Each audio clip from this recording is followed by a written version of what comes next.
Two coins, one old, one new, and by the time this video ends, you'll understand why holding both of them side by side tells you something that holding either one alone never could. On one side, a $50, ordinary, modern, the kind of coin most people haven't seen in years because it barely circulates anymore. On the other side, a quarter that's over 100 years old, silver, worn by a century of hands you'll never know the names of. At first glance, they don't belong in the same conversation. One looks brand new, the other looks like history. But here's the thing, almost nobody realizes until they actually stop and look closely. Age isn't what determines value in this hobby. It never has been. What determines value is what almost nobody bothers to check. So today we're checking both. We're going to start with the coin most people would dismiss without a second thought, and by the end, you'll understand exactly why that assumption is a mistake. Then we're going to move to the coin that's been sitting quietly for over 100 years, holding a detail that separates an ordinary piece of history from something genuinely valuable. Two coins, two investigations. Let's start with the one you'd least expect. Most people look at a coin like this and see nothing at all. Not literally nothing. They see a $50, they recognize the face, and they move on. It doesn't even register as something worth a second look. And in most cases, they'd be right to move on. But most isn't all. And that gap between most and all is exactly where this hobby lives.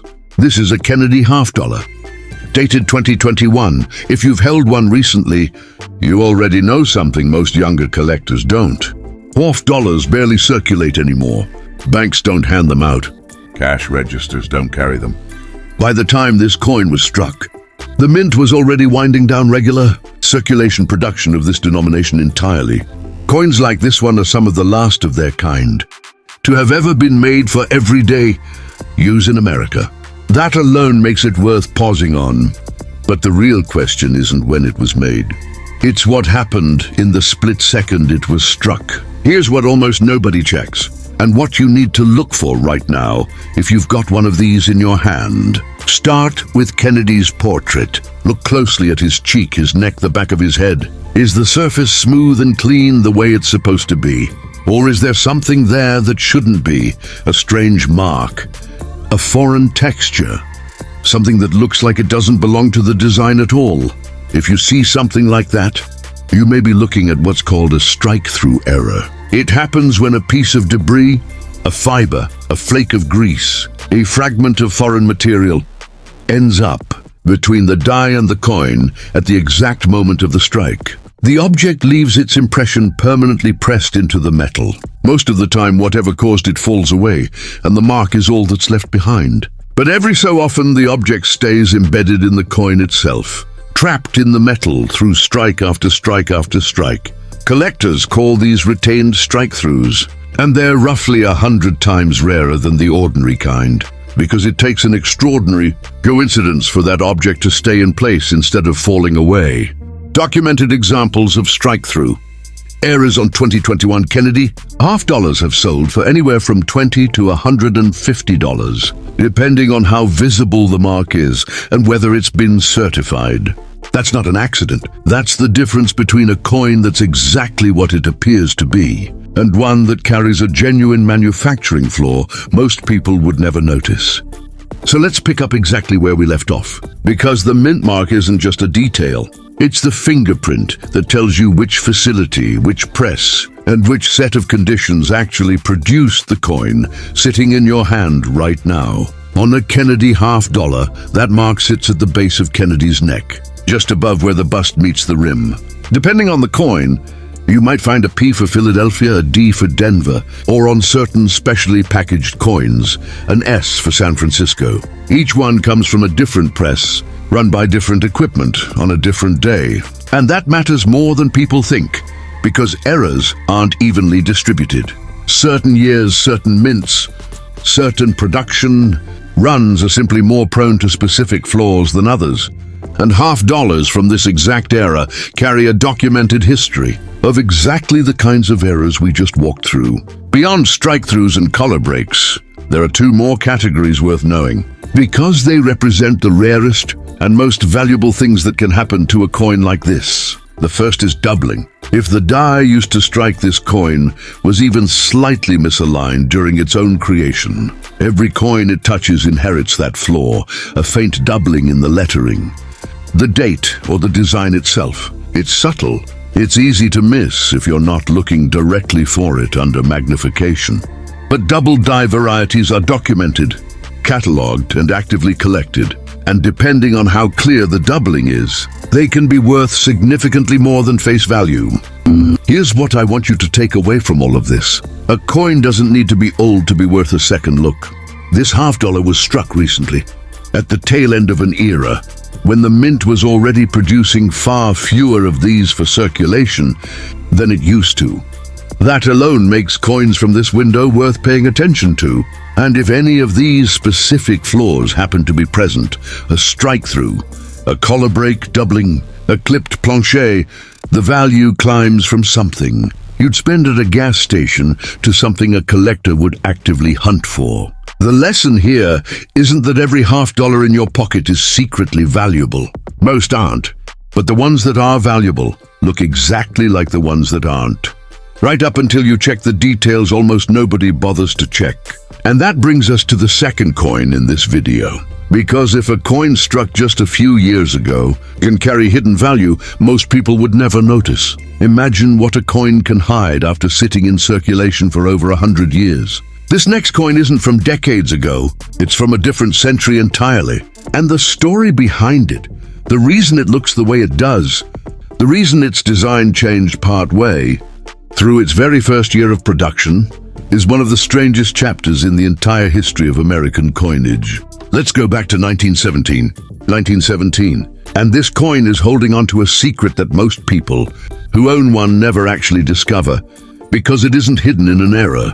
It's hidden in the design itself. This is a standing Liberty quarter. No mint mark, which means it was struck at the original Philadelphia Mint, the facility that's been producing American coins since the very beginning. 90% silver. And if you look closely at the figure on the front, Liberty standing in a gateway, holding a shield in one hand and an olive branch in the other, you'll notice something that most people never think to question. Her chest is bare. That's not an error. That's not damage. That's exactly how this coin was designed. And the story behind why that changed, in the middle of the very same year this coin was struck, is one of the strangest and most controversial moments in the history of American coin design. When the Standing Liberty Quarter was introduced, the design sparked public complaints almost immediately. A partially nude figure on the nation's currency didn't sit well with everyone, and the controversy grew loud enough that the Mint made the decision to modify the design, adding a chainmail vest across Liberty's chest to cover her up. But that change didn't happen at the start of 1917. It happened partway through the year, after the Philadelphia Mint had already struck millions of coins with the original design. This coin isn't that one. I want to be completely upfront about that. This is 1917, not 1916, and the mintage numbers are worlds apart. But the 2 years are linked by more than just consecutive dates. They share the exact same design, the same controversy, the same eventual modification. And that connection is exactly why Type 1 quarters from 1917 carry a premium that a coin their age and mintage size wouldn't normally command. They're the last full year that Liberty appeared on American currency, exactly the way the original artist intended her to. So what is a coin like this actually worth? In worn, heavily circulated condition, the kind of wear you'd expect from a coin that's been passing through hands for over a century. A 1917 Type 1 quarter typically sells in the range of $35 to $65. That's already many times its face value, purely because of its age, its silver content, and its place in this design controversy. But that's just the starting point, because there's one detail on this coin that, if it's present, changes everything about what it's actually worth. And it's hiding in a part of the coin most people never think to examine closely. It's on Liberty's head, and whether it's there or not is about to make a very big difference. Full head, 2 words that separate an ordinary 1917 quarter, worth a few $dozen from one worth hundreds. And in the finest known examples, well over 1,000. Here's what it means, and why it's so hard to find. Look closely at Liberty's head under magnification. On a well-struck coin, you should be able to see 3 distinct, clearly separated lines where her hair meets her cap. That level of detail is called full head, and it refers to the die striking with enough pressure and precision to bring out every fine line in one of the smallest, most delicate parts of the entire design. It sounds like a small thing. It isn't, because the head sits at one of the highest points of relief on the entire coin. It's also one of the first areas to wear down or strike weakly. On most standing Liberty quarters from later years, achieving a true full head is genuinely difficult. The design simply didn't strike up cleanly at that level of detail most of the time. But 1917 Type 1 quarters are different. And this is the detail that makes this specific coin, this specific year, this specific type, worth paying close attention to. Because of refinements the Mint made to the design early on, the vast majority of 1917 Type 1 quarters that survive in uncirculated condition do show a full head. It's one of the most consistently well-struck issues in the entire series. That doesn't mean every surviving example qualifies. Circulation wear erases that detail quickly, and a coin that's passed through hands for decades, like the one we're looking at, has likely lost some of that fine definition long ago. But it also means that if you ever come across a 1917 Type 1 quarter in genuinely uncirculated condition, the odds are unusually good that the full head detail survived along with it, and the value difference is not small. A typical circulated 1917 Type 1 quarter, without any special designation, generally sells in the range we talked about earlier, $35 to $65.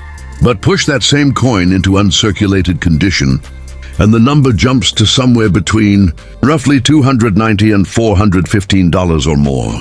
Add a confirmed full head designation from a professional grading service, and top examples have sold for well over $1,500. Get your coins authenticated before you assume anything about what they're worth, and never clean them in the process. The cleaning destroys the exact details that prove whether something is genuine. And the next time a coin like either of these passes through your hands, take the time to actually look. Because somewhere out there, sitting in a jar, a drawer, or an old collection nobody's opened in years, there's a coin exactly like one of these two. Me, and the only thing standing between it, staying ordinary and being recognized for what it really is somebody willing to check